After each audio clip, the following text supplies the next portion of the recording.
Hello everyone, welcome back to another episode of r/AITA.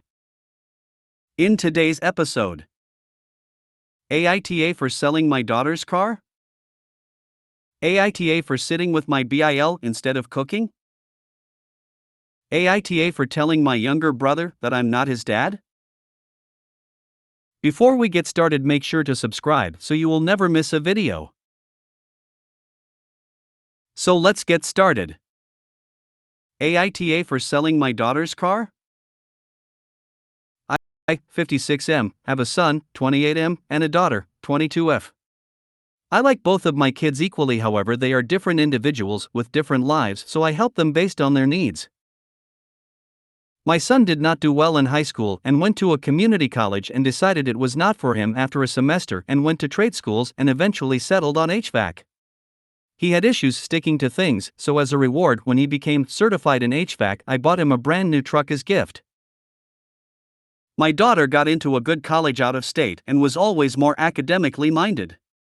When she was about to finish HS, it came to a surprise to me that she had taken it for granted that I would also get her a new car, even though I never said that. I explained that there would be no need for a college girl in a big city to have a car. She then asked if I could help with tuition. I did not pay for trade school either, so I declined. Eventually she seemed down, so I offered to buy a used car in my name, and she could use it for a while until I decided to sell it, but she would have to maintain it. She seemed really happy with that, so we got an old '99 BMW for really cheap. The body was in good condition, but the engine and transmission needed work and it needed painting. She did the essential fixes first, but then slowly did unnecessary ones, even though I never asked for that, and repainted most of the car and had the interior detailed. When she came back for a visit this week after finishing her finals, I decided it was time to sell the car and listed it. She seems upset with me even though we had agreed to it and I never asked her to repaint the car. She said she thought I was going to sell it much later when it rusted or something. She also says I can sell it more expensive because of her fixes, but the reality is I got the car just before the pandemic and used cars cost a lot more since, and that is why I can sell it for more. I offered to pay her back for the half of the paintwork. AITA here? Edit. Okay, seems people think it was wrong, but my son only got the truck after schooling and my daughter has not finished school yet. I have not thought of her graduation gift yet. But the car is only listed and I will think about it and reconsider. Edit 2. Okay, I will let her keep it and delist it for now. My plan was always to sell it as I feel like 90s BMWs in good shape are desirable, but she seems attached to the car now. Okay, so your son gets an expensive new truck and your daughter got a beat used car. Paid for the repairs on the car herself. So you see nothing wrong with punishing success and rewarding failure? YTA. I want to know how OP thought his daughter should get to and from school and around to run errands when she's attending school out of state? Favoritism at its finest. YTA.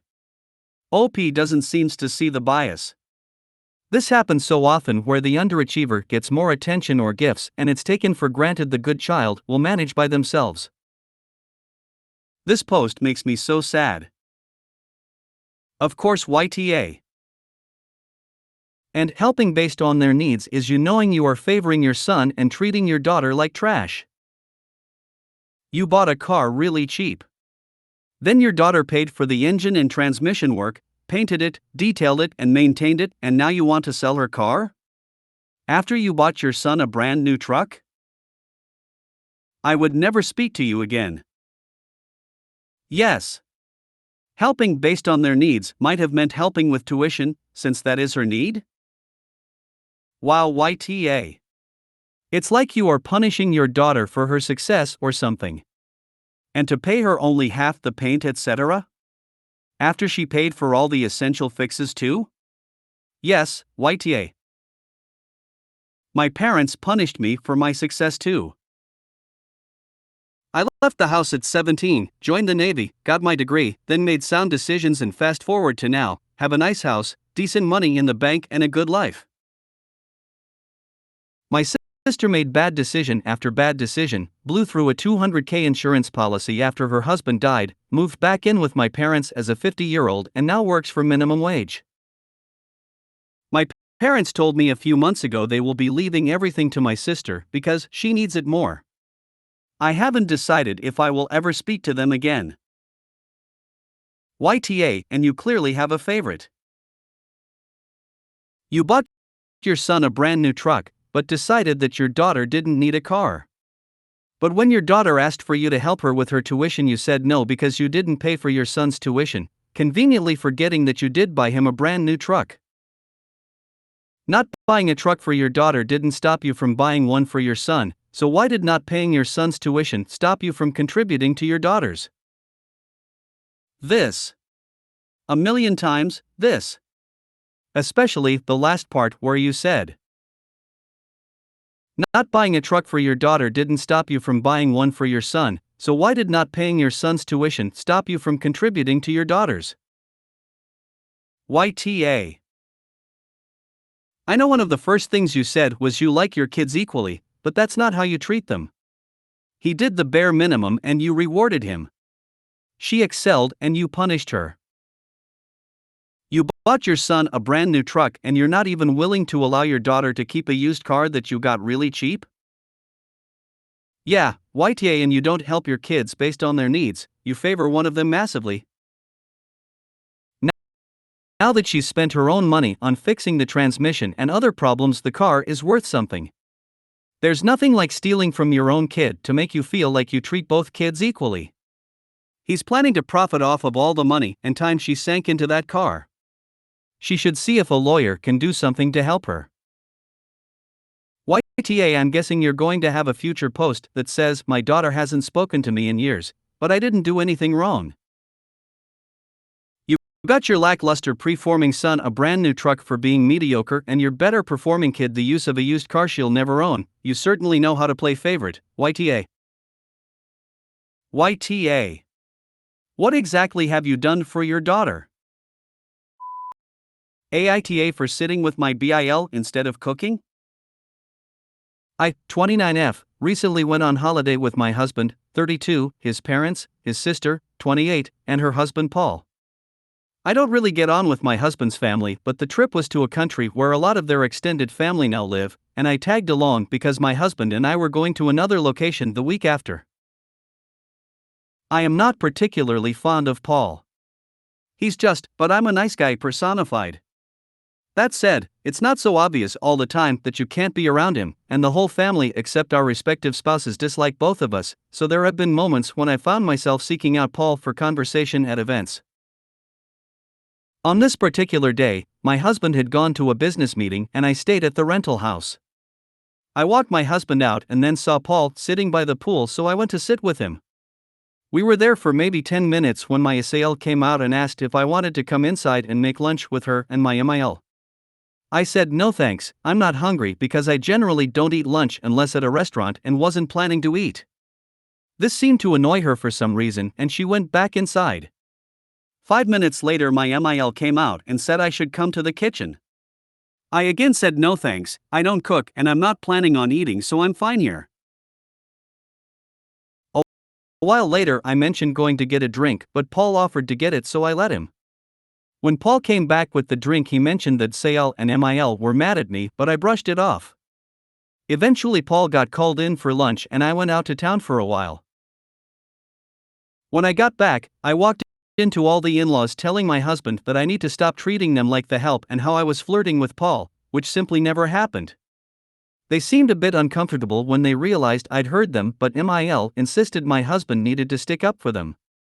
My husband said it's a SAL's choice if she wants to be a maid for her deadbeat husband, but to stop trying to force everyone else into it. SAL started crying, Paul got upset, and the parents started arguing. Eventually, my husband told everyone to let it go, which they did, but they were very standoffish for the rest of the trip, which frankly I preferred. However, I do feel bad because I feel like future trips like this are off the table. I was speaking to my mom about it on the phone and she said she understands where they're coming from, since in some families that's how it works. She said maybe SAL was uncomfortable that she was inside cooking for her husband while he was spending time with me, but he could have gone and sat with her if he wanted to, and I'm not obligated to performatively toss salad around just because I have a uterus. That said, even in my family, women do usually sit together. I'm just starting to wonder if maybe the drama was partly my fault.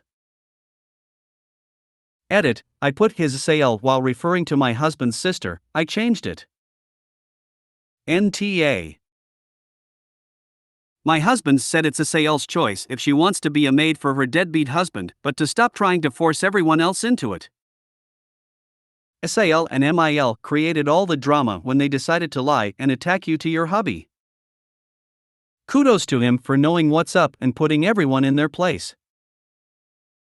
You two will be happier without being forced into a situation like this again. So the perception I have of the situation is that the family is sexist and they think OP should have been in the kitchen helping prepare. OP sees herself as an equal-in-law to her BIL, but the family sees the women as belonging in the kitchen. They tried to get OP into the house and into the kitchen and they got upset she ignored their requests. It actually has little to do with the BIL. OP, was there a conversation about meal prep/division of labor prior to the trip? NTA. This is mostly about Paul, not tossing salad. Your SIL does not like you spending time with her husband. And then he went into the house to get you a drink while you lounged by the pool, meanwhile she was in the kitchen making his lunch. I've known many men like this. They see no problem with relegating their wife to the boring role of maid/cook/etc., and then seek the company, even platonic, of other women because they aren't boring. So obtuse and selfish, they never see the connection. Not your fault, this is between them. SIL is trying to blame you for problems with her husband rather than standing up to her husband. If there is a next time, suggest a girls' lunch at a restaurant, just you and SIL. Perhaps she would appreciate a family member supporting her being more equal in her marriage as you are in yours. NTA. Why would you have to cook if you don't want to eat something? That's weird. Not only not eating, but leaving during their lunch. OP equals NTA. My mother did this to me as a teenager. She knew I was going out to see friends, but she wouldn't let me leave until I cooked dinner for her, stepfather, and my siblings.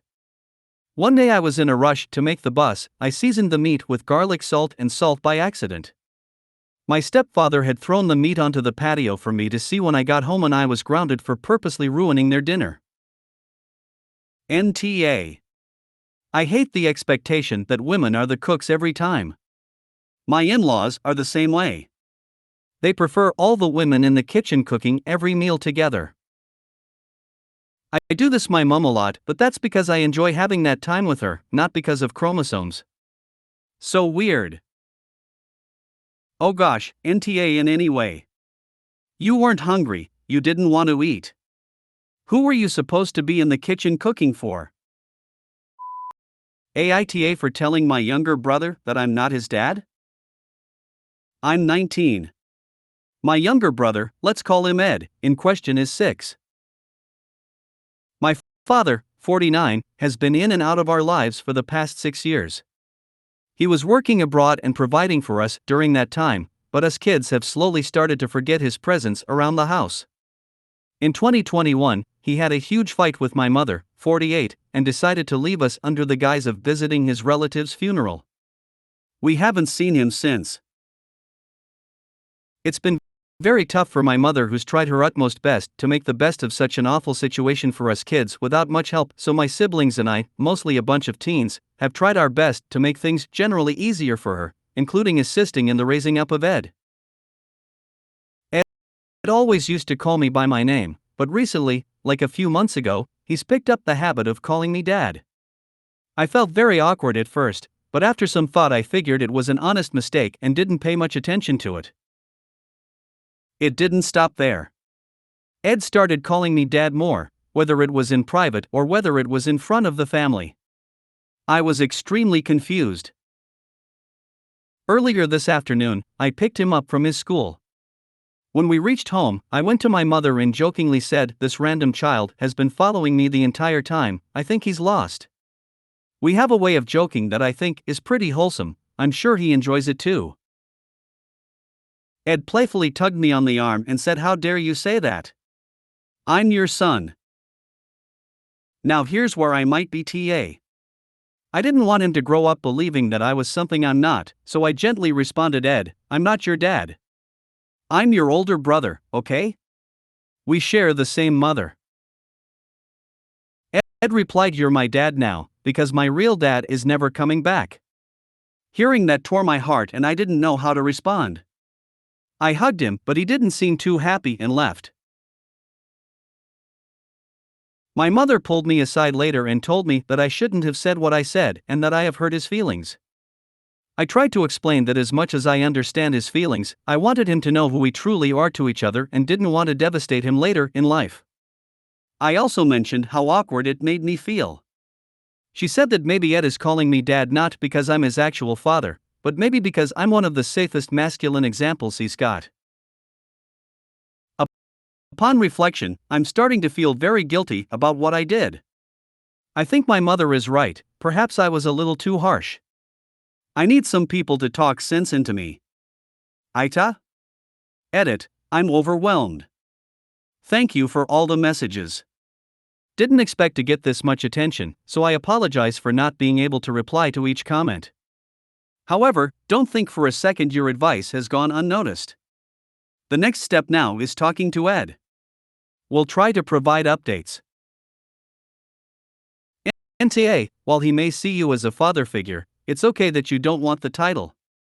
Social-wise, calling a 19-year-old dad and a 48-year-old mom could also be very awkward. Your mother should look into family counseling, or even individual for your brother. It's a heavy load for you all. Never mind when the 19-year-old also calls her mom.